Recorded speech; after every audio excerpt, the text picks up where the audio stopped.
안녕하세요, 고오빠입니다. 오늘 일요일이고요. 저는 지금 잔디에 잡초를 좀 뽑고 있습니다.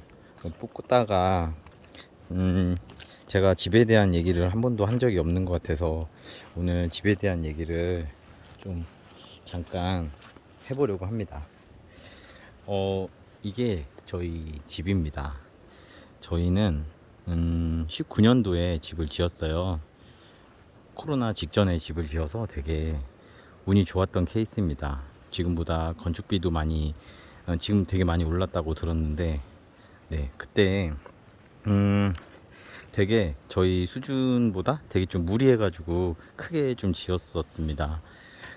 그런데 이제 여기 오기 전에는, 전세로 근처에 이제 주택에 한번 살아봤어요. 처음 살아본 주택이었고, 그렇게 살아보고, 집을 짓겠다는 결심을 하고, 이렇게 집을 지었습니다. 좀 오래 걸렸어요. 한 1년, 1년 반 정도 시간 동안 집을 지은 것 같아요. 설계를 한 6개월 했고, 짓는데 또 한 1년. 좀 저희 시공사가 좀 집을 좀 천천히 잘 지어주는 시공사여서, 네, 시간이 좀 오래 걸렸고, 19년도에 집을 다 지어서 20년도 3월에 이사를 왔어요. 저는 아직도 여기가 되게 약간, 가끔은 어색할 만큼 새집 같이 느껴지거든요. 근데 벌써 온 지 3년이 됐다는 게 참 신기하네요. 네, 오늘 제가 얘기하고 싶은 거는 주택에 관한 이야기입니다.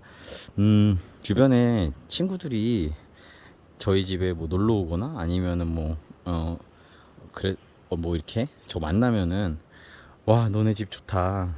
부럽다. 이런 얘기 많이 해요.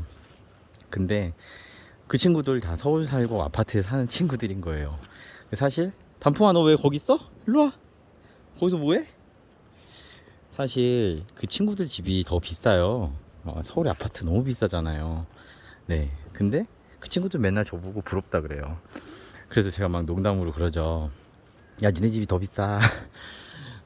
너네 서울 거기 팔면은 여기에 훨씬 좋은데, 우리 집보다 훨씬 좋은데 집 짓거나 살 수 있어. 농담으로 얘기하는데, 사실 그게 현실적으로 쉽지 않다는 걸 알고 있죠. 저도 직장 문제도 있고 여러 가지. 근데 친구들도 그냥 이렇게 야외 그 외진 그 시외에 나가서 살고 싶다는 그런 생각을 많이들 갖고 있는 것 같아요.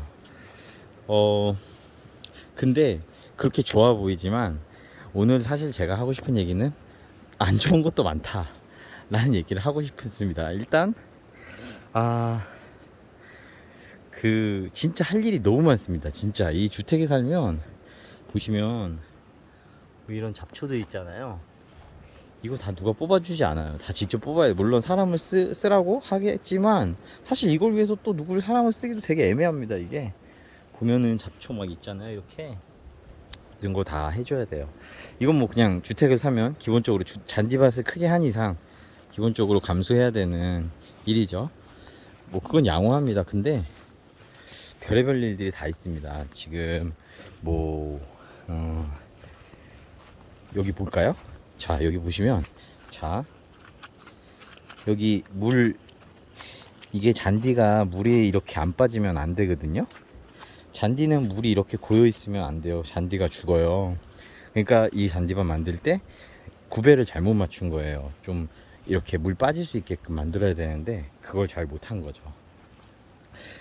뭐 사소한 것들입니다. 저것도 되게 여러 가지. 저 와이프가 지금 저쪽에서 잡초 뽑고 있는데 뭐 수영장 얘기를 좀 해볼까요? 네, 이렇게 한 번씩 와가지고 수영장. 어? 후회하면서 어, 그만하고 자기 놀라고. 이렇게 수영장도 저희가 이제 만들었어요. 근데 이렇게 인피니티 풀이라 그래서 물이 이렇게 완전히 타 넘어가도록, 왜 호텔 같은 데 가면 있는 그런 스타일로 만들었는데 수영할 때 너무 좋죠.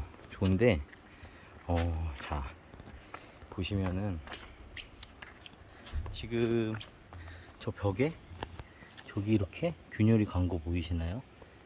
예, 이것도 제 골칫거리입니다. 네. 그리고 요즘 또 골칫거리는 저 담장을 보면 담장이 살짝 넘어가려고 하고 있어요. 그것도 제 골칫거리입니다. 네. 그리고 또 골칫거리? 여기 또 잔디가 이렇게 죽었어요. 이것도 골칫거리예요. 저 나무도 원래 여기 창문 이쪽 실내에서 이렇게 딱 밖으로 보면 여기 예쁜 나무가 있게끔 하고자 했는데 이 햇빛을 못 보다 보니까 죽었어요. 진짜 정말 많은 이슈들이 있고 고민거리가 있고 골칫거리가 있습니다. 그래서 주택에 처음에 이거 지금 와이프랑 저랑 잡초 뽑고 있는 거예요. 그래서 이렇게 처음에 주택에 여러 가지 좋은 것만 있는 건 아니거든요. 좋은 것만 생각하고 주택에 무턱대고 오면 당황합니다. 그래서 아파트로 다시 가시는 분들도 적지 않게 있어요. 그래서 제가 드리고 싶은 말은 좋아 보이지만 사실 힘든 것도 많다. 이게 제가 드리고 싶은 말이고요.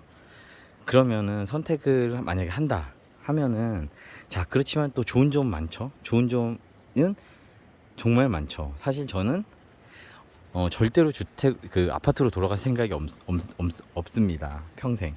그만큼 저는 만족하면서 주택에 살고 있는데 어떤 게 좋냐. 일단 새벽 5시, 새벽 3시에도 세탁기를 돌릴 수 있고요. 쿵쾅쿵쾅 막 뛰어다닐 수 있고요.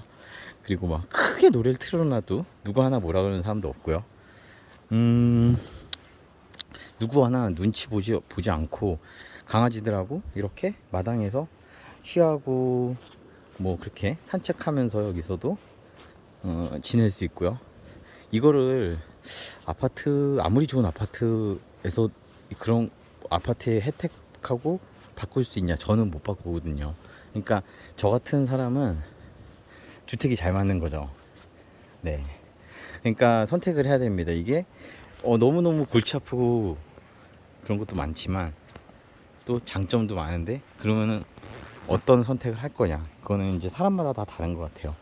어떤 사람들은 막 최신식 아파트를 선호하는 사람도 있고요. 당연히 저는 그럴 수 있는 사람들이 더 많다고 생각합니다. 요즘에 현대인들은 그런 거 많이 좋아하잖아요. 막 네. 깔끔하고 멋있는 아파트에서 주상복합 같은 데서 사는 거. 또 반면에 저처럼 이렇게 그냥 조금은 느슨하게 주택에서, 하지만 할 일은 되게 많고 그렇게 사느냐. 이거 지금 블루베리입니다. 블루베리 이렇게 따먹으면 돼요.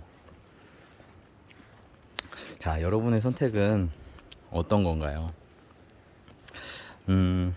주택에 사는 것이 정말 일이 많고 고민거리도 많고 하지만 정말 편한 건 아파트입니다. 확실해요. 그건 아파트가 정말 편합니다. 근데 아파트가 대체할 수 없는 엄청난 장점이 있기 때문에 저처럼 주택을 선호하는 사람들이 있는 거죠. 여러분은 어떤 선택을 하실지 모르겠지만 하나 확실한 건, 여러분, 주택은 보통 저희 동네 보면요, 대부분이 저희가 되게 젊은 축에 속해요. 주택에 사는 사람 치고. 근데 여러분, 이 주택은 무조건 오히려 나이 들어서보다 젊었을 때 살아야 돼요. 왜냐하면 나이 들어서 주택 살면 너무 힘들 것 같아요.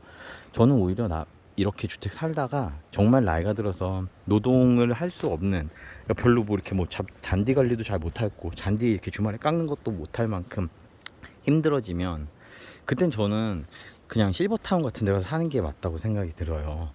그래서 보통은 사람들이 대부분이, 자, 주택은 리타이어하고 은퇴하고 가는 거 아니냐라는 생각을 많이 하기 때문에 저희 동네에도 대부분이 뭐 새로 이렇게 생긴 집들 보면 대부분이 다 약간 나이 좀 있으신 분들이 들어오십니다, 동네에. 근데 그게 아니라 제 생각엔 젊었을 때 즐겨야 되는 게 주택의 삶이 아닌가 라는 생각이 들어요. 나이 들어서 하면 골병 날 수 있습니다. 네, 그렇지만 심지어 젊을 때임에도 불구하고 너무 손이 가는 일이 많기 때문에 전세 같은데 한번 살아보면서 저는 저희가 그랬거든요. 한 3년 살았어요. 전세로 전원주택에. 그러면서 이 주택에 사는 게 맞나, 우리의 삶에 이게 우리가 이게 라이프 스타일에 맞나라는 걸 검증을 해보고 집을 지었거든요. 그러니까 전세라는 엄청난 시스템이 있잖아요. 우리나라에만 있는 전세 같은 걸 이용해서 큰 부담 없이 주택에 살아보면서 한번 내 라이프 스타일을 한번 점검해보고 만약에 맞다면은 저는 주택에 사는 거를 진짜 추천을 드립니다. 네. 뭐 집에 대한 얘기 정말 집 지을 때부터 얘기하면 저는 진짜 뭐 한 3일 셀 수도 있어요. 제가 원래는 되게 이게 젊었는데 집 지으면서 한 5년 늙었거든요. 근데 아무튼 이게 전원주택에 산다는 것이 좋아 보이지만 힘든 것도 많다. 그렇지만 또 장점도 있다. 한번 고민을 하고 만약에 주택에 살고 싶다는 생각이 들면 젊었을 때 실행에 옮겨라. 그게 제 생각입니다. 네.